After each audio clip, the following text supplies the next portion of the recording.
relationship between art and artificial intelligence is one wrought with potential as well as dilemmas. What do you think about the idea of poetry written by a robot, for instance? While you dwell on that, we have two guests in the studio who have built that robot and it has its own published poetry book. Artist Bager Akbay and curator Dr. Ebru Yetiskin, thank you for joining us on Showcase. Thank you. So tell us about Deniz Yılmaz, the robot behind, and that's the mind behind this book.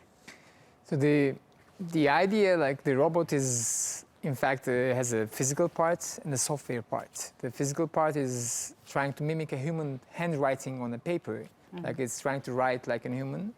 Because the idea was we wanted to publish the poem on a newspaper, in a public newspaper, poetry column. So we had to mimic the handwriting. And there was a photo of the robot, which was another thing to tell about. And the software is just basically, it just analyzes written poetry by human and then tries to create its own poetry. What gave you the inspiration for this project? I've been working for like 6 years about robotic rights, which is very similar to human rights thing, in fact. Like for centuries, we're all trying to give equality to people first, and the animals, and the world.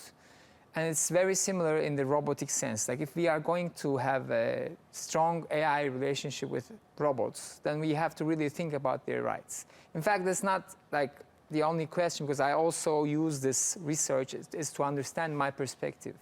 So I wanted to see if a robot can publish a poem in a citizen poetry column and see if then it can be accepted as a citizen.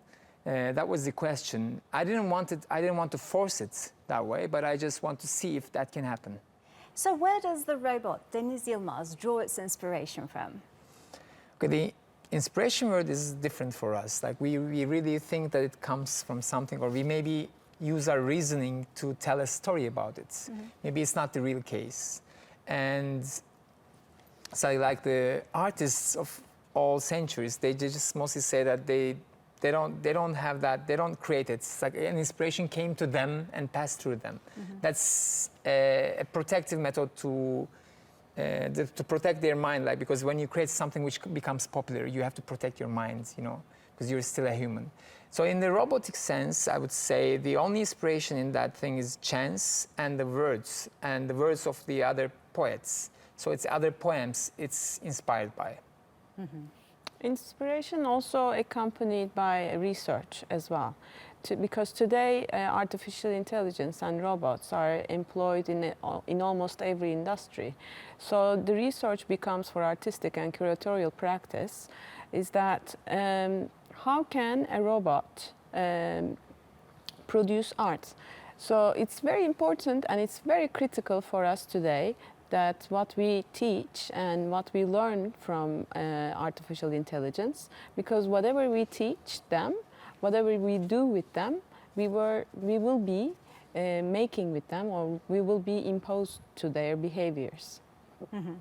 I mean, we as humans think of poetry and art as something sometimes even divine or just inspired by human conditions such as suffering and joy. Artificial intelligence is employed for a lot of things. Can it really be employed for art, in your opinion? Okay, so when we think about software, we always say that it is limited, it has boundaries. It's not alive, right? Because when you think that you have emotions because you have lots of experience, like it's important if you wrote that poem in a prison or what kind of condition of your wife left you or husband left you and you wrote this poem. And in fact, the AI is now learning. It has a learning case. It has the big data and it has a contact with the data and it learns. Like I haven't read the poems that the robot read. So it has a story, in fact, in behind. But I would never say that the poems can be like, we don't really have to think like, I don't know if the Deniz Yılmaz itself is an art piece or the poem is an art piece. So if you say the poems are the art piece, then Deniz Yılmaz is the artist. But if you say Deniz Yılmaz is a poem, then I would be the artist. So this is like, I'm trying to push Deniz Yılmaz to be itself. And that research, like, so it's an research, art research, I would say, the research itself creates lots of good questions that inspires us. So it changes also how we consider art today. Art today becomes not only an aesthetic producing tool, but also a knowledge producing tool. So that by way of this research, we make observations, we make experiments, and by way of performances, we reach some outcomes, and at the end, we produce knowledge. Right. It's really broadens your mind to think about these things. Thank you very much for joining us on Showcase. Thank you for Thank having you. us.